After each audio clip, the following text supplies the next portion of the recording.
Hi, it's Scott Lanson here, and today is New Year's Eve day with 2023 coming tomorrow as New Year's Day. So what I want to do in this time now that I have, even though the Christmas holiday has passed, a lot of people have asked me, how do I make my cranberry sauce that I emphasize in my Facebook all the time with all those meals? I'm always suggesting putting in the cranberry sauce along with any meal you want for any meat. So what I do, and I'll speed this up because I won't show you the whole cooking thing because you know the reason. But we start with a large pot. We put that right there. Then what we do is, this is all fresh cranberries, a lot of them. So if we can get it all in the pot, pretty much, I think I got it. Okay, once we get the cranberries in the pot, as you can see, this is a lot of cranberries. For this amount, it's going to take about this amount of water. Not a lot, because you want this to stay pasty, not soupy. So you just put in about that much water. See, it isn't that much. I'll turn the heat on, turn on the heat high, and you get this to boil down to a consistency that's semi-cooked but looking fresh, because you want the berries to look good for your preservation. And I use lime in the preservation, 2 whole limes. What I do to sweeten this up, light brown sugar. You don't have to measure it out. You don't want it to be too super sweet because then it's unhealthy. The whole point of this is it's sort of a healthy sauce. But you want to put enough in there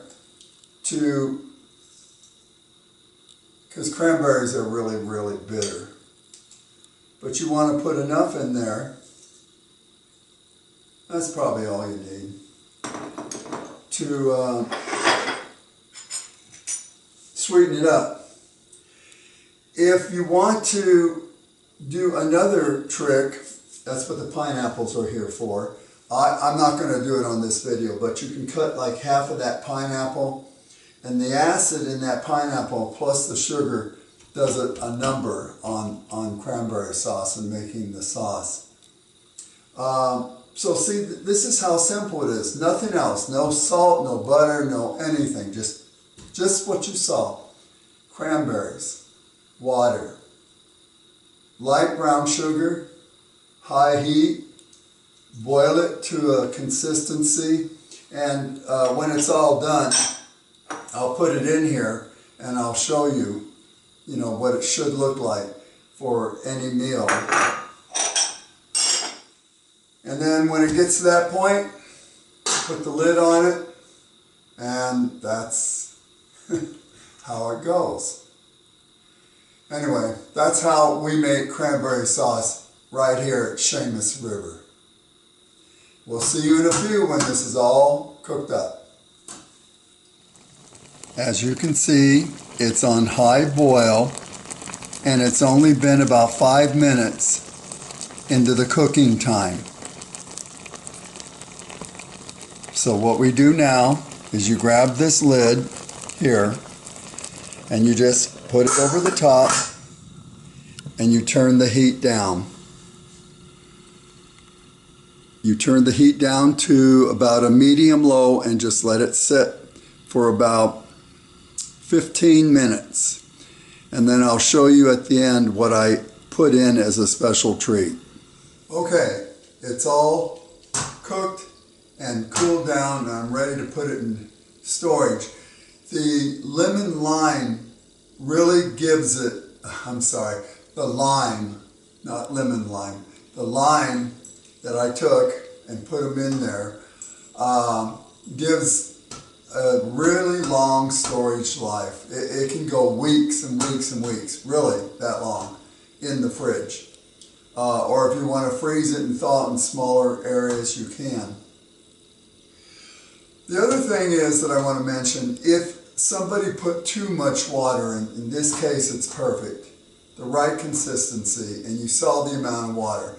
But if you overdo it and it becomes too liquidy, you could actually stir up some cornstarch by putting in a little bowl, cornstarch, some water in that little bowl, mix it up, drop it in there, and it'll gel it.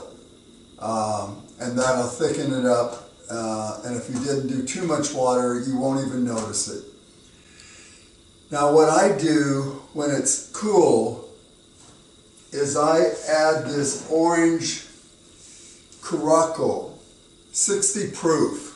It's commonly known as triple sec, but this gives that orange peel plus 60 proof, and it's sweet.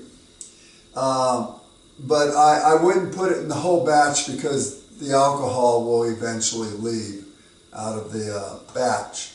But what I do is once I put it in here, then I'll pour the triple sec in here just as I'm serving it for dinner. And it really puts it puts a nice twang on the sauce, if you know what I mean. But let's look at it. We got the container right here. Let me move the brown sugar out of the way. Size of a container, you'll get to see the consistency as I'm putting it in out of the tank. Well, I call it a tank, you call it a pot. See the thickness of that? Just like you know cranberry sauce should be. And it's not to waste a lot of time doing this. I will stop here at this point and worry about the rest later.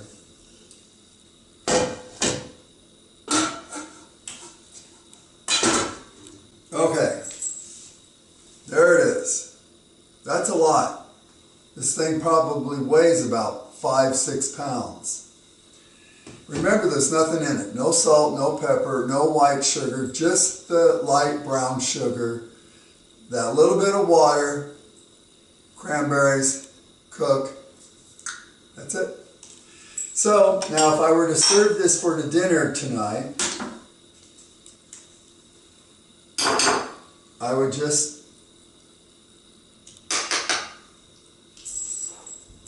put it in a nice,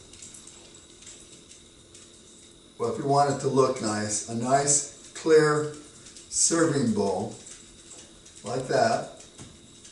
Set this aside. And a nice little spoon like that.